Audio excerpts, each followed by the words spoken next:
You know, one man looking at something and I see something, he doesn't see it. They need work, but underneath them is a very cool pair of bedside cupboards.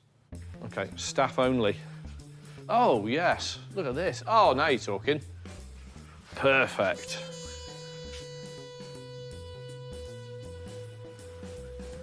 That's a funny little thing, isn't it? Ever so. Ever so. I'm looking at something and I'm thinking, my word, that's a rare beast. It's a little 1930s bent plywood stool.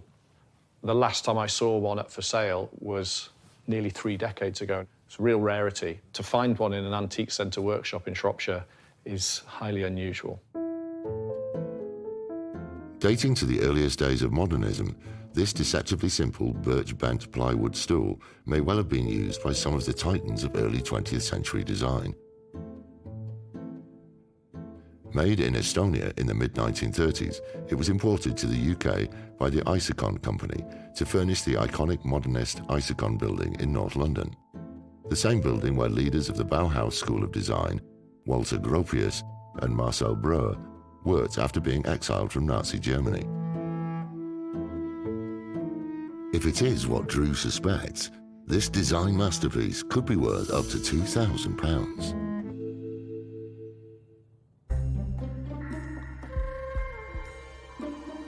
What do you want for it? Oh, what am I going to say? 20 quid.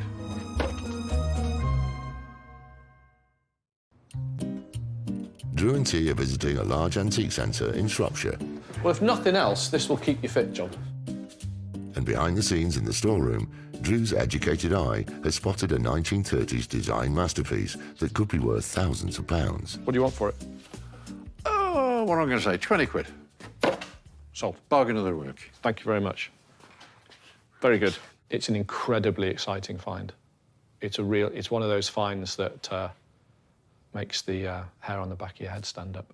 This furniture, when it arrived in the 30s, was like it had been dropped from another planet. Something beautiful and simple and light and brand new and modern and exciting. Being perfectly honest with you, if this was in a high-end antique shop in Strasbourg or Berlin, I couldn't afford it. I wander around every day looking for rare and interesting, desirable things, and the only difference is that I've read about that type of furniture because it interests me. That's all. Doesn't interest John, interests me. That's all it is.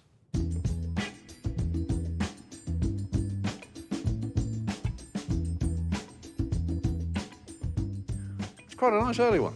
Yeah. What are you asking for that? I think I got about 85 quid on it. It's interesting to have that there. I mean, this is that bit of it's a fairly common form. That's a good That one, with the acanthus there is just a bit different, but it's in like mint nick. Look, there's a lamp down here. They're meant to look a little bit like a banker's lamp, which is very ornate, polished brass or bronze with a lovely green glass shade. And this is an industrial version, so it's like a industrial banker's lamp. The condition is exceptional, to the point where it's almost too good.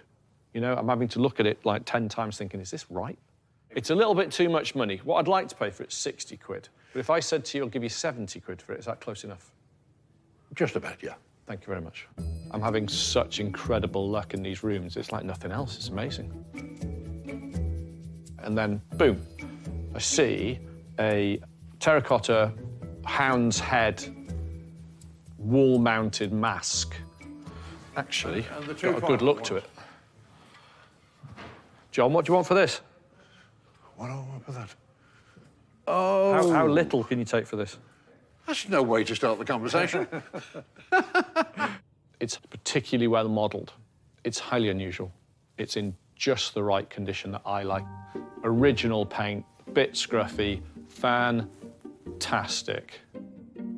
Dating to the late 19th century, this wall-mounted hound's head is originally from Austria. Made of terracotta with its eyes intact and remnants of its original paint still visible, this is another rare find that could fetch up to £400. Go on, what do you want for it?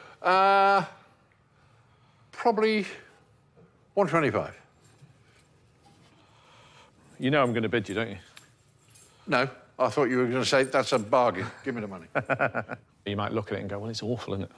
It's horrible, that. It's not. just need the right interior for it. I have to bid you. It's my job. Is it? Well, I don't have to. Well, I'm going to say no, it isn't. Apart from the painting, it's in nice nick. Yeah. No big chips. And I thought 125, you were going to snatch me under. Yeah, go on. Yeah, I'll have that, thank you. It's a highly desirable thing. You wouldn't think it, right? But something like that, it really is. It just is. I walk into all antique centres and fairs and auctions hoping I can get one thing that's quite good. You know, and sometimes you don't. You know, you might go to 10 places and not get anything.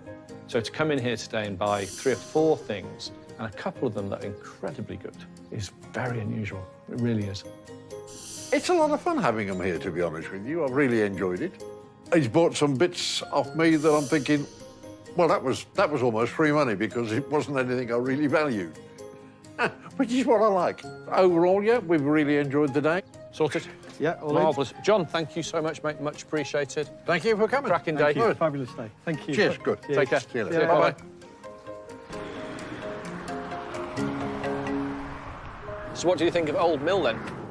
Very good. So we bought the fireplace, Yeah. the nice. wonderful terracotta dog's head, the wonderful industrial office lamp. I've got to say, do you know that little stool? Right, I can't tell you how desirable and rare that thing is. I couldn't believe it. I'm staring at it, right, thinking, how on earth did this piece get here? Yes, back of You the know, this storeroom in Bridget. modernist gem. There's a lot been written about that piece of furniture. That basic piece of a pound's worth of ply and a single nut and bolt is a design masterpiece. And they were imported into this country by a Mr. Small wooden stool. Pritchard. Really? Yeah. Wow. He was the importer of them. Where did they come from? In the 1930s. They were actually all made in Eastern Europe. Okay. And for £20, which I still can't believe, but the chances